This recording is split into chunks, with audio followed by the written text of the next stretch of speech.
नहीं हुंदा मुश्किल है, बहुत मुश्किल है यार। तो महंगाई के बारे में कुछ दसो। बहुत महंगाई है, ये काम करना पड़ता है, मजदूरी करनी पड़ती है, बच्चे को रोजी कैसे खिलाओ? बहुत मुश्किल है। दिहाड़ी करके हम ये लोग हमसे दिहाड़ी करवाते हैं, ये घास के पा के पंजाबी च गल कर लो ना, नहीं समझ आती। वड वड के ना साडी मत वजी कसमें सवेर दी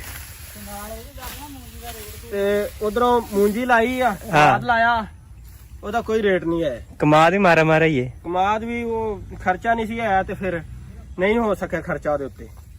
ਅੱਛਾ ਖਾਦਾਂ ਮਹਿੰਗੀਆਂ ਨੇ। ਹਾਂ ਖਾਦ ਬਹੁਤ ਜ਼ਿਆਦਾ ਮਹਿੰਗੀ ਹੈਗੀ ਆ। ਹਕੂਮਤ ਤੁਸੀਂ ਕੀ ਕਹਿਣਾ ਚਾਹ ਰਹੇ ਹੋ? ਅਸੀਂ ਇਹ ਕਹਿਣਾ ਚਾਹ ਰਹੇ ਹਾਂ ਕੋਈ ਮਹਿੰਗਾਈ ਦੇ ਵਿੱਚ ਜਿਹੜਾ ਥੋੜਾ ਜਿਹਾ ਸਰਫਾ ਕੀਤਾ ਜਾਵੇ।